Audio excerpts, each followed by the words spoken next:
I've been listening to your stuff, and you talk about we have a vibrational escrow account where the things we desire are stored. In a vibrational version that you've got to translate into reality through your attention to it, by your practice of it, by your realization of it. It's been revealed, you got to realize it. So in the space of wanting to get in the vibration, feeling it now, but also noticing the absence of it, what I've been doing is imagining myself flying out of my body and going to a time in the future when the thing, the desire, the accomplishment has been realized, and then bringing in that vibrational energy from that moment. Good process. Into the now. Yeah, we can see how that could work for you if you're able to go there. And because what you're doing, you're bridging the fact that your now eyes can't see it by moving into future eyes, by moving into a future experience, by dawning a future experience. That's a good process. And then bringing in those energies into the moment, and you talk about the 68 seconds. Because it doesn't matter whether you are focused upon the past or the present or the future, you're doing it now. So as you are envisioning something that you want, you are activating it in your now, which is now bringing it to your now. But the question is, and it's what we've been dancing around with here today, is as long as that visualization is not making you say, wait a minute, it's not here. In other words, if the visualization is strong enough, then that balance will tip on the fulcrum. It will. So bringing those energies in the moment and then bringing it into now, it creates like this sweet spot for me vibrationally. See, we want to say something to you that by the time you're doing that, what's happened is you've already achieved close enough proximity to your vortex that you're already beginning to translate it. That is what's happening. You're actually peering into your vortex and seeing what's there, because the first stages of turning those vibrations to thoughts and those thoughts to things is that imagery, is that imagination. Or when it happens in your dream state, it is the same thing too. Okay. So once you're doing that consistently, you are on the verge of full manifestation.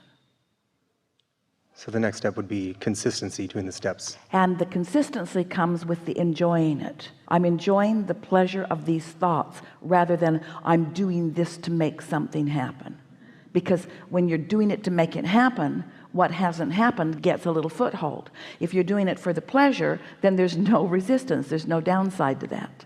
So that's where imagery comes in, just for the pleasure. Sitting and contemplating pleasurable thoughts is the most productive thing that you could do.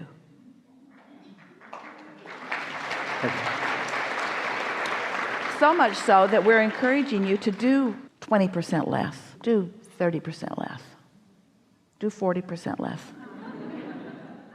do half of what you're usually doing, do 60% less, do 70% of what you usually do, and contemplate 70% more than you usually do, and watch how it flips. Reality will get you. What is all that action and all that reality is the basis of the resistance that you keep throwing on your trail. Now we know you're arguing for your limitations. We will call each of your employers and explain. You're going to find them a lot less active in the days coming up, but way more productive.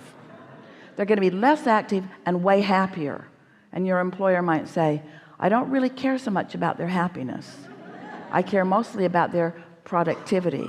And we say, we promise you, if you will encourage happiness, productivity will ensue. Yeah. So in my life, I've been experiencing these like yo-yo effects of feeling great, feeling the rockets of desires, and then sometimes the thoughts behind the thoughts have been like heat-seeking missiles blowing up the desires. Here's the thing. That's clever and not accurate. Okay. Because if you catch them in the earlier subtle stages, they don't gain momentum. That roller coaster is thinking about what you want and thinking about the absence of it, and thinking about what you want and thinking about the absence of it. And so you're getting momentum on both fronts going, and that's why then suddenly it feels like there's a heat-seeking missile, but it's not like that at all. go general on the things that are uncomfortable and get more specific on the things that feel good.